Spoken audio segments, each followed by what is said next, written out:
So I'm getting everybody, hitting me up right now, asking me, "Oh my God, they stormed the Capitol," and news is coming out. So this is first reaction. First, I don't have all the details. I'm seeing that there's shot fired in the Capitol. There's people hurt. There's things going on. Obviously, nobody wants violence, man, on either side of it. Okay, violence is never going to be the answer. We're trying to get, you want to come to a civil resolution no matter what it is. But this thing has been boiling and building for years. Okay, from the day that Trump took office, the Obama administration, even before that, was spying on him. They were trying to get something on him. They all the left uh, called him was an illegitimate president, and they try to impeach him. They try to go after his character and in his character and his character and his character, but they never really attacked him heavily on his policies. He did what he said he was going to do. He got us out of bad trade deals. He wanted to bring the troops home. Don't even get me started on that. As far as the whole, some of the people here don't even understand the geopolitics that are going on in Syria and the fact that he wanted us out of Syria, and the fact that his own generals and the Pentagon defied his orders and in a sense lied to him, said that we're going to bring those troops home when they didn't. So there's so much screw overy, I guess you could call it for shorter words, right? And you got to think about this logically and rationally, man. Okay, they used COVID, okay, uh, as a weapon, as a political weapon, to send out ballots and stuff, and have each state had their own way of doing it. There's no federal law saying you have to do it this way or use these machines. It's up to every single state to do it, right? And this is a federal election, not a state election. Now, if you're able to go to the grocery store, if you're able to do everyday things, if we're able to put in safety protocols for those things, and we had well enough time to put in safety protocols for voting, why didn't we do that? Okay, then you got 74 million people that voted for Trump, okay? And if you got legitimate claims, which they say they do, and you can say it got thrown out in court, it got rushed through, it's just been rushed through. No one's been taking any of the accusations seriously at all. You got signed affidavits from people, right? Ted Cruz came out on the floor today and said, if you people out there that think, oh, there was no fraud, what are you talking about? It was thrown out of court. This is all bullshit. Okay, then let's do what Ted Cruz said. Take five congressmen or congresswomen, five. Take five senators and take five Supreme Court justices. Have a panel of 15. Give them 10 days to sort through, all the evidence that are there. And if it finds out that all the evidence was BS, at least you're going to be able to put those 74 million people at ease. Now, maybe not all 74 million agree that there was fraud or whatever, but a large majority of people do. And if you don't want to keep continuing down this path where we keep calling Biden an illegitimate president, that would be the right thing to do. Because if there is 110% no claims of voter irregularities or not like enough to substantially turn, of course you're going to have a little bit of discrepancy here or there. I would think like maybe a few thousand votes or whatever, but not in the tens and 20s and thousands, right? And if there is not that, then in 10 days, when the evidence is all presented, at least Republicans will feel that they had their voices heard, that they were taken seriously. And, then the vote comes out and says, okay, we heard everything, but I'm sorry, guys, we went through every single process. No stone was unturned here. And, Joe Biden is the president. Wait 4 years, vote again. But if you're going to just brush people off like this, of course it's going to make them angry, right?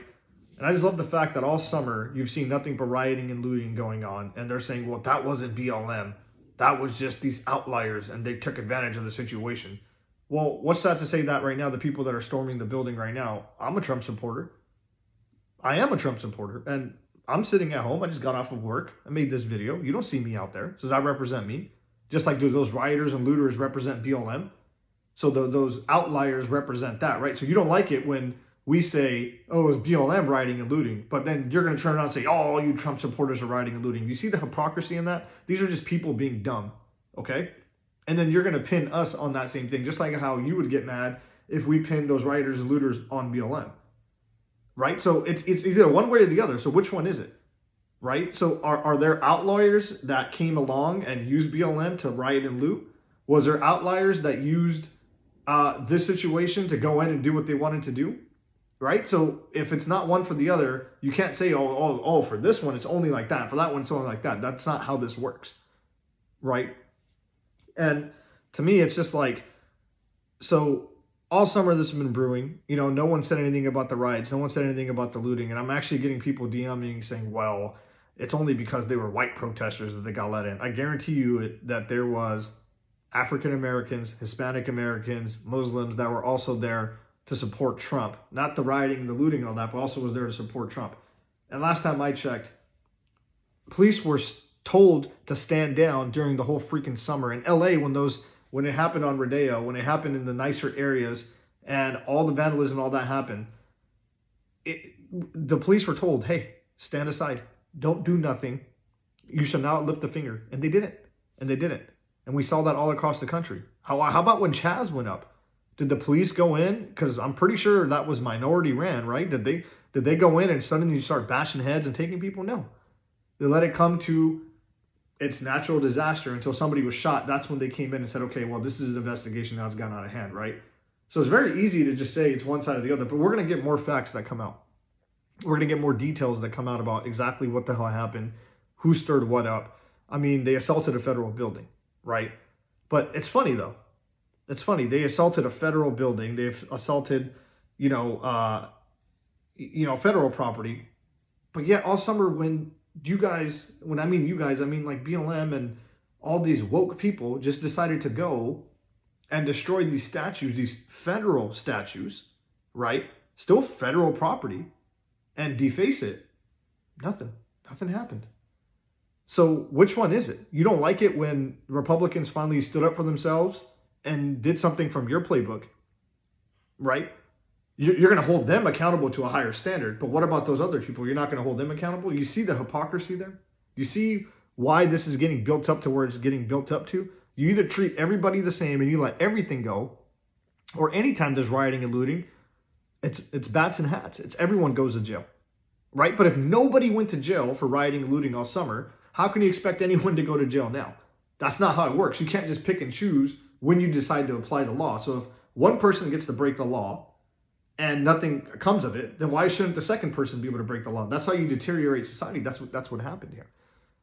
And if you're not going to take, the voter fraud accusations seriously, something that statistically it came out like 30%? 30% of all voters agree from poll watchers, from Ted Cruz's speech. I haven't done the research on it, but according to that, you got roughly around, let's just say 30 million people that say, holy shit, I think there was huge voter fraud.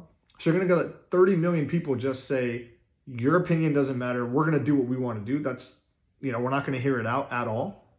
And like I said, if there was no voter fraud, then take the 10 days. 10 days is nothing. Take the 10 days, hear the case, let it be seen live on C-SPAN or whatever it is, pick the council, and give everybody their chance, their day in court or their day in whatever, and say, there's the fraud, here's this, and say, you know what, that's not enough evidence because X, Y, Z.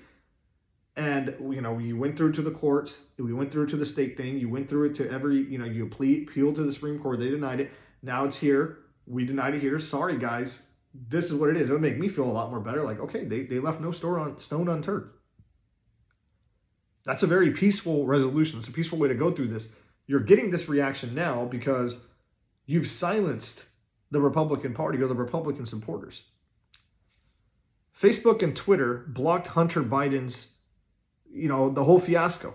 And they did it on purpose. And they came out later and said, oh yeah, that was all true. But, we blocked it at the time because they wanted to take sides. The media has done nothing but slander Trump. Every single media outlet, except for Fox News, obviously, but all other major publications. Trump's bad. They compared him to freaking Hitler. Really? So why do you think Trump supporters are pissed now? You've just tried to shut them up and shut them out of society. You think they're going to just stand by and just let that happen? How long are you going to get taken for a ride before you say enough is enough? And that's the result you see today. And once again, I want to end the video by saying, I don't condone any type of violence. I think robbing and looting is wrong in any type of way. Of course it is. It should be peaceful, But if no one's going to freaking listen to you, what are you supposed to do, right? like I said, you should not go into a federal building and break windows and storm it and take it. But this is what it's led to when no one's listening. And this is exactly what BLM did. When no one, for their theory, no one was listening. They made people listen because they rioted and they looted. And if there was no punishment devied out there, how can you divvy out punishment here? You either treat everybody the same, right? Or everybody's going to continue to do whatever they want to do and your society tears apart. So like I said, you got to pick and you got to choose. Did the left really think the right one day wasn't going to take a page out of their playbook and do the same thing? You could have saw this coming from a mile away. You do it enough times and somebody on the other side is going to say like, oh my God, what am I going to do about it, right? I mean, we'll see what happens. At the end of the day, we still got to live our lives. I'm still going to live my life. I'm still going to go to work. I'm still going to, do my thing. I'm still going to invest and try to raise a family and, whatever. So whatever's going to happen is going to happen. I feel bad if anybody got hurt during this time. I felt bad for all the business owners that lost their businesses, during the looting. And if anyone got hurt during the riots and stuff, that's horrible. I don't want to see violence happen anywhere. That's just, no regular human being wants to see that happen at all.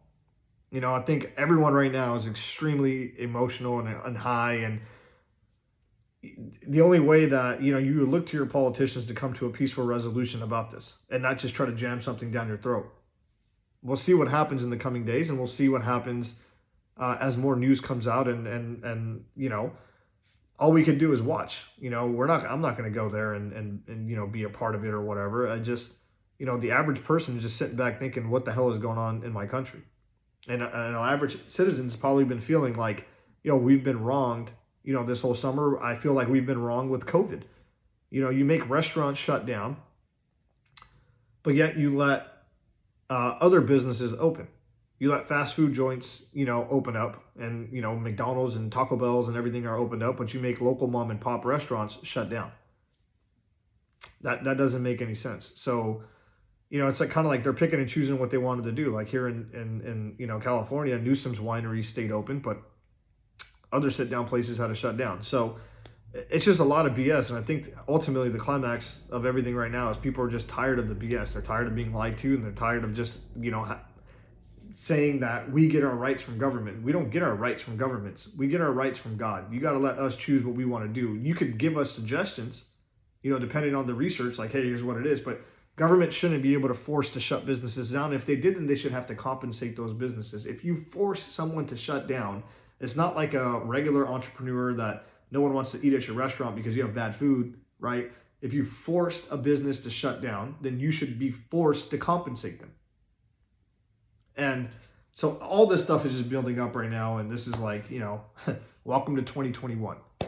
I don't know. Drop your comments. Let me see what you guys think. I just hate, the comments that I hate the most I'm getting in my DM is like, well, do you think if it was black people and Mexican people and brown people evading that place that they wouldn't get shot? I'm like, no one got fucking shot the whole time the riots and looting were happening during the whole summer. So why would they get shot now? You're making this whole thing about race. I mean, yeah, there's racism. You're never going to stop that because there's people that are stupid that rather look at your color of your skin rather than the merit of who you are as an individual. But in America, now in America, in 2020, yeah, in the 1900s, it definitely would have stopped you. But in 2020, there is nothing stopping you in America to make something of yourself. And the only way you're going to stop racism is you just call it out when you see it. Not you just think every white person's bad and you have it bad. That's how you get an oppressive mind. I am brown. I don't think I'm inferior to anybody, ever. And I would never let someone make me feel that I'm inferior or make me feel that someone has an advantage because they're white. I'll take it to them. I will fight with them in every type of way. And what I mean by fight is I'm going to showcase my talents and my hard work and my effort.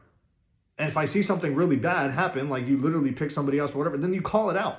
But it's not happening at a level where we think it's happening in our country where every single decision we're making is about black and white and brown, and they're trying to pit you against each other.